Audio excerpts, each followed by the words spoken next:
तो जो सुन्नत तरीक़ा है गुस्ल का, वो आज हम अपने प्रैक्टिकल ट्रेनिंग के तौर पर सीखने की कोशिश करेंगे। इसमें सबसे पहले जिस बात का हमें ध्यान रखना वो है कि जब हम गुस्ल करने चलें तो पर्दे का लिहाज करें। हमारे गांव देहातों में ये बड़ा गंदा माहौल होता है, सरकारी नल लगा है, अंडरवियर पहन के सरकारी नल पे नहा रहे हैं। शहरों में खैर गनीमत है, इतना ख़राब माहौल नहीं है। तो बुखारी की हदीस हज़रत उम्मे हानी बयान फरमाती है कि फ़तेह मक्का के दिन नबी सल्लल्लाहु अलैहि वसल्लम को मैंने देखा कि आप गुस्ल फरमा रहे थे, तो जो हज़रत फ़ातिमा सलामुल्लाह अलैहा थी वो नबी सल्लल्लाहु अलैहि वसल्लम की आड़ किए हुए थी किसी चादर या पर्दे वगैरह से।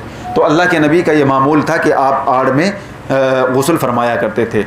अब तरीका क्या है, सबसे पहले दोनों हाथ जो हैं गट्टों तक आप धुल लें, क्योंकि आमतौर पे जैसे रात में आप नापाक हुए, कोई दिक्कत हुई। बुखारी की रिवायत अम्मा आयशा बयान फरमाती हैं आप सल्लल्लाहु अलैहि वसल्लम जब गुस्ले जनाबत करते तो इब्तिदाअन हाथ धोते, दोनों हाथ धुल लेते। बदन पर कोई गंदगी लगी है तो उसे साफ़ कर लें, यह भी ज़रूरी है, सबसे पहले गंदगी को साफ़ करें। प्राइवेट पार्ट को उसके बाद आप धुल लें। बुखारी की हदीस है, हज़रत मैमूना बयान करती हैं कि नबी सल्लल्लाहु अलैहि वसल्लम ने गुस्ल के वक्त अपने बाएं हाथ में पानी लिया और अपने प्राइवेट पार्ट को धोया। गुस्ल से पहले नमाज की तरह वज़ू करें, यह भी ज़रूरी है। और इसमें यह ध्यान रखेंगे कि आप अगर पानी कहीं भर रहा है तो वज़ू तो करेंगे, लेकिन आप ये पैर छोड़ देंगे, वो बाद में धुल लेंगे। बुखारी की रिवायत अम्मा आयशा बयान फरमाती है कि नबी सल्लल्लाहु अलैहि वसल्लम गुस्ले जनाबत से पहले नमाज की तरह वज़ू करते थे। अगर पानी जमा हो रहा वो हमने बता दिया कि आप बाद में, क्योंकि ये भी बुखारी की रिवायत है, हज़रत मैमूना फरमाती हैं कि नबी सल्लल्लाहु अलैहि वसल्लम ने गुस्ल की जगह से हट कर अपने कदम मुबारक धुले, ये तब जब पानी भर रहा हो। ज़्यादा पानी इस्तेमाल ना करें, यह भी बहुत ज़रूरी है। इसमें देखिए ज़बरदस्त चीज़ अल्लाह के नबी ने बयान भी कर दी। इब्ने माजा की रिवायत है, नबी सल्लल्लाहु अलैहि वसल्लम ने फरमाया कि वज़ू के लिए एक मुद यानी 787 ग्राम पानी 787 ग्राम, तो वज़ू के लिए एक मुद, और गुस्ल के लिए एक सा कितना होता है, 3 किलो 149 ग्राम पानी काफ़ी। ये हमने जोड़ के लिखा हुआ है, आप लोग भी कैलकुलेट कर लीजिएगा। तो पहले ज़माने में मुद और सा चलता था, वही पैमाना अल्लाह के नबी ने बताया। आज के ज़माने में यानी अगर वज़ू कर रहे हैं तो आप 787 ग्राम पानी इस्तेमाल करें, और गुस्ल कर रहे हैं तो 3 किलो 149 ग्राम पानी इस्तेमाल करें। बड़ा कम पानी है हम लोगों के हिसाब से, तो बाल्टियों पानी बहाते हैं। सबसे पहले सर पर पानी बहाएंगे। बुखारी की रिवायत है, हज़रत जाबिर फरमाते हैं नबी सल्लल्लाहु अलैहि वसल्लम 3 चुल्लू पानी लेते और अपने सरे मुबारक पर बहाते, फिर उसके बाद बाकी जिस्म पर बहाते। ये तरीका, यानी ये तरीका जो बहुत से लोगों को हमने कहते सुना, पहले दाहिने पे फिर बाएं पे, फिर ये गलत तरीका है। पहले आप सर पर डालेंगे, उसके बाद दाहिने और बाएं, ठीक है, ध्यान रखें। उसके बाद सर के बाद पहले राइट साइड में, यानी सर जब आपने धुल लिया है तो उसके बाद पहले राइट, फिर उसके बाद लेफ़्ट पे। बुखारी की रिवायत है, आयशा बयान फरमाती हैं हम में से जब कोई नापाक हो जाता तो अपने दोनों हाथ से अपने सर पर 3 बार पानी बहाता, उसके बाद दाहिनी तरफ फिर बाईं तरफ। गुस्ले जनाबत में बालों की जड़ों तक पानी पहुंचाना ज़रूरी है मर्द के लिए। ये एक बात ज़रा डीपली समझ लीजिए। देखिए, मर्द के अगर बड़े बाल हैं तो वो बाल उसका खोलना ज़रूरी होगा जब वो गुस्ले जनाबत कर रहा है, और अच्छी तरह से उसको बालों की जड़ों तक पानी पहुंचाना पड़ेगा। अबू दाऊद की रिवायत, अल्लाह के नबी ने फरमाया मर्द अपने बालों को खोलकर जड़ तक पानी पहुंचाए। ये औरतों की तायीन इसमें नहीं है, इसीलिए हमने कहा कि कायदे से देख लीजिएगा। गुस्ले जनाबत में अगर औरत गुस्ल कर रही है और उसकी चोटी टाइट बंधी है या बाल बहुत ज़्यादा हैं तो उसके लिए 3 बार बालों पे पानी डाल लेना और झिड़क देना काफ़ी है। बाल खोलना नहीं ज़रूरी है औरत के लिए गुस्ले जनाबत जब कर रही। लेकिन अगर वो हैज़ के बाद पाक हुई है, यानी जो पीरियड्स आते हैं, ख़ास दिन होते हैं औरतों के, उनके बाद अगर वो पाक हुई है तो फिर चोटी खोलना ज़रूरी है, क्योंकि उसके लिए अलग से हदीस है। देखिए, दोनों तरह की हदीसें, हम एक सही मुस्लिम की हदीस देख लीजिए।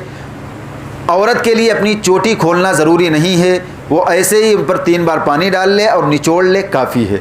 लेकिन अगर औरत पीरियड्स यानी हैज़ के बाद गुस्ल कर रही है तो बालों को पूरी तरह खोलना ज़रूरी होगा। अब देखिए, इसकी दलील में हदीस है इब्ने माजा में अलग से, अम्मा आयशा हैज़ से फारिग हुई तो नबी सल्लल्लाहु अलैहि वसल्लम ने फरमाया अपने बाल खोलो और गुस्ल करो। तो अगर नॉर्मल नापाकी वाला गुस्ल औरत कर रही है तो चोटी का खोलना ज़रूरी नहीं। अगर हल्का जूड़ा वगैरह बना तो खोल लेगी, लेकिन अगर टाइट चोटी बंधी है तो उसमें 3 बार पानी डाले और झड़क दे, काफ़ी है, ठीक है, वो पाक हो जाएगी। और हैज़ के बाद अगर उसने गुस्ल किया है तो फिर चोटी खोलना पड़ेगा, उसके लिए अलग से रिवायत मौजूद है। और मर्द के लिए ज़रूरी है, उसके चाहे जितने बड़े बाल हों वो खोलेगा ही खोलेगा, क्योंकि मर्द पाबंद नहीं है बाल रखने के, औरत है पाबंद, इसलिए औरतों को ये रुख्सत दी गई है। पूरे बदन पर 3 बार पानी बहाना। बुखारी की रिवायत, अल्लाह के नबी ने फरमाया, मैं तो अपने सर पर 3 मरतबा पानी बहाता हूँ। बाथरूम में पेशाब वगैरह ना करें। ये भी बहुत से लोगों की आदत होती है, मारे काहिली में कहने लगी यार यही कर लो, नहाना तो है ही है। ये तरीक़ा गलत है। तिरमिज़ी की रिवायत है, अब्दुल्ला बिन मुग़फ़्फ़ल फरमाते हैं, नबी सल्लल्लाहु अलैहि वसल्लम ने गुस्ल खाने में पेशाब करने से मना फरमाया है। ये हमारा प्रैक्टिकल हो गया है। अब कोई आए, मतलब थ्योरी हमने बयान कर दी, अब कोई आए प्रैक्टिकल करके बता दे। बहाने का मतलब है चुल्लू से या लोटे वोटे से? चुल्लू से नबी सल्लल्लाहु अलैहि वसल्लम चुल्लू से बहाते थे। आप कोई बर्तन भी ले सकते हैं, हाँ आप चुल्लू से, आप बर्तन भी ले सकते हैं, लेकिन ले सकते हैं वाली बात अलग है। हाँ सुन्नत चुल्लू ही है। हदीस में तस्कीरा चुल्लू का है। हाँ चुल्लू से यूं दोनों हाँ दोनों चुल्लू से, एक से नहीं। ऐसे लेते थे तब तो इतना कम पानी लग रहा, वरना मग्गे वज गए थे। तो आप आ जाइए, बता दीजिए तरीका 2-3। एक सवाल मेरा रहेगा। हाँ मैं ये कह रहा, जैसे मान लिया गुस्ले जनाबत की आपने बात की, तो 3 फर्ज जो अदा कर लेते हैं उससे भी तो गुस्ल हो जाएगा कि वजू की तरह। ये तरीका सुन्नत है, इसीलिए पहले लेक्चर के शुरुआत में हमने कहा था सुन्नत तरीका। वरना आपने फ़र्ज अदा कर लिया, उसके बाद आप चाहे जैसे नहा लें, वो तो हो ही गया। सबसे पहले यही बताना है कि पर्दा होना चाहिए, ठीक है, जब गुस्ल करें। तो ये एक प्रैक्टिकल में चीज़ हो गई। दूसरे नंबर पर हाथ धुलेंगे, कितने हाँ, ये इस वजह से रीज़न बताया गया, ये जो गट्टों तक आप हाथ धुलेंगे, रीज़न क्या है इसका, जैसे रात में हम सोए नापाक हो गए, ठीक है, हाथ कहीं भी हमारा जा सकता है, तो फिर हम उसको पहले धुल लें बर्तन में डालने से पहले ये। और अगर हमारे पास कोई बर्तन ना हो, जैसे पहले बर्तन से नहीं, जैसे पूछा तो अल्लाह के नबी तो ऐसे ही नहाते थे चुल्लू से, तो अगर बर्तन आपके पास नहीं है तो जो जिसमें पानी आपने रखा है, टब वगैरह या बाल्टी वगैरह, उसको ऐसे झुकाएं, हाथ ना डालें उसमें, ऐसे झुकाएं और हाथ धुल लें, ठीक। ये तो पहले ये कि आप इतने हाथ धुलेंगे। दूसरे नंबर पे आप पूरा वुज़ू कर लेंगे, ठीक, पैरों को छोड़ करके। और तीसरे नंबर पे सर पर आप पानी बहाएंगे। तो सर पर पानी बहाने का तरीका क्या होगा ये बता दीजिए।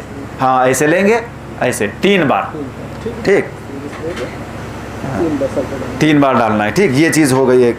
और उसके बाद सर के बाद राइट वाले शोल्डर पे पहले, हाँ चुल्लू से, दोनों चुल्लू से, हाँ दोनों चुल्लू। उसके बाद लेफ्ट वाले पे भी ऐसे, ये देख रहे हैं, ऐसे चुल्लू पे डाल के ऐसे हर जगह हाथ फैल लेना है, ठीक है।